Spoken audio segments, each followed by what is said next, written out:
จุ๋มเนื้อคู่ของเจ้าสิมีลายขี้กระเดือนอยู่แขนค่อยชื่อจุ่มพ่ออยากให้ค่อยเป็นผู้ชายช่วงนี้เวียกหลายใส่เจ็บเวียกอยู่เมืองและเวียกอยู่เฮียนอีกไผก็บอกว่าค่อยแมนเฮ้ยพี่รักไว้เยอะบอกหนาขอโทษ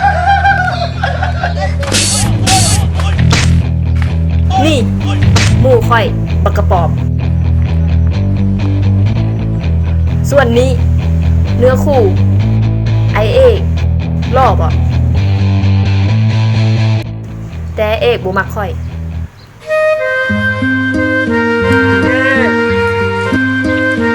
มูดอีเบบี้เฟสโฟมเลยอ้อยไอเอกเราบ่มักเขา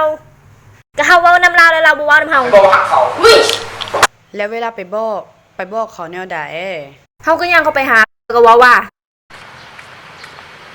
เอ๊ะเขามักเจ้าแนมอย่างอ้อยจุ๋มเจ้าต้องเป็นผู้หญิงให้มันหลายกว่านี้เฮ้ยจุ๋มเป็นผู้หญิงคนไหนบ่อ้อยต้องอ่อนโยนคือโฟมสมูทอีเบบี้เฟสโฟมบ่มีฟองอ่อนโยนต่อผิวหน้าจุ๋มต้องเฮ็ดแนวใดล่ะจุ๋มต้องเปลี่ยนแปลงตัวเองเริ่มมันแล้วมันบอกท่านผู้ชมตอน2นี่ม่วนกว่านี้อีก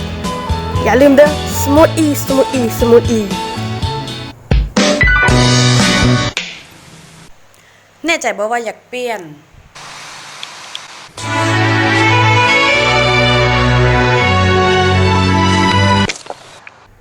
ก็ได้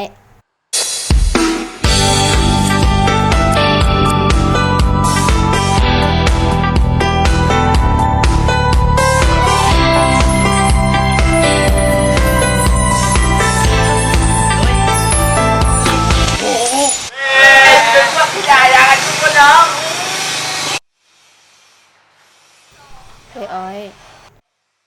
เฮาเฮ็ดบ่ได้นะเอื้อย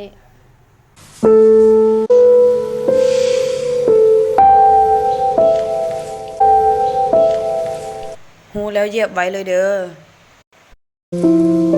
เอ้ยเองเพื่อคนที่เฮาฮักเฮาต้องการเปลี่ยนแปลงเพื่อเขา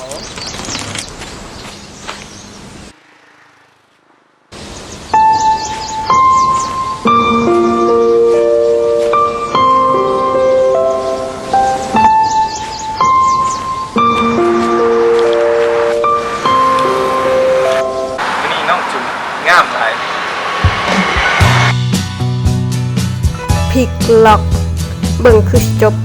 แต่ยังบ่จบในเพียงเริ่มต้นเท่านั้นเด้อ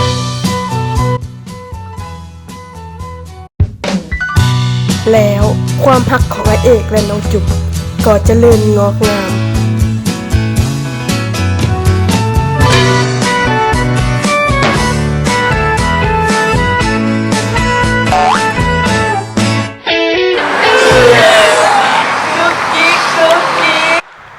ไอเอกยืมเด้อ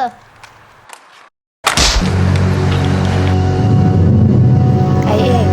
อเอก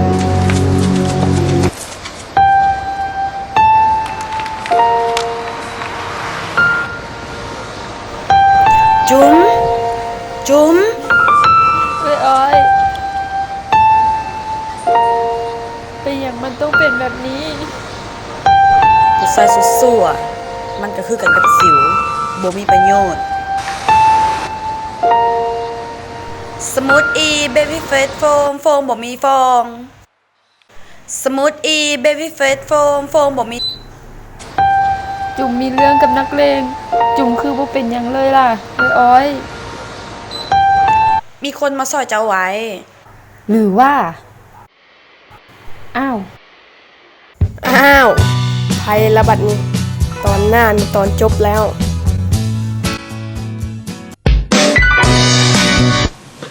ตอนนั้นจุ่มสลบไปมีคนมาซอยจุ่มไว้คนนั้นก็คือสารวัตร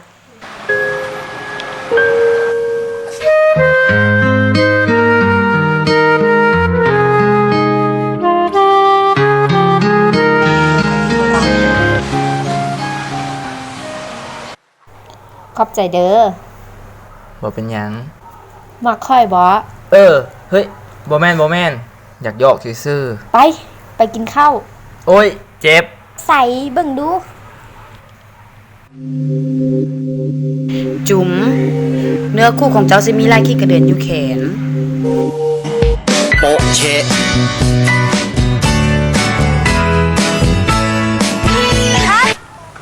หนังจบแล้วเด้อแต่อย่าลืมสมูทอีเบบี้เฟสโฟมบ่มีฟองเดี๋ยวจะผิวหน้าอ่อนไว้แต่คุณไม่ได้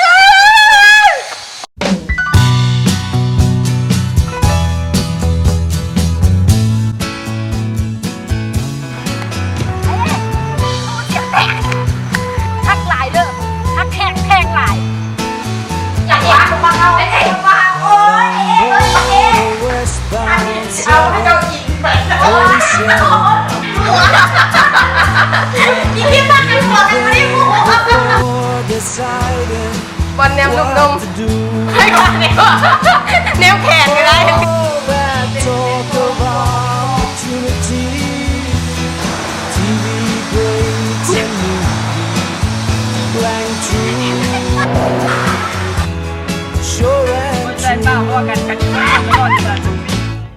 Seems it never rains in Southern California.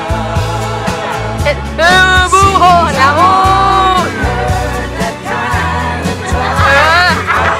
เอาเลย คิดถึงบักแจ้งมือนึงอ่ะ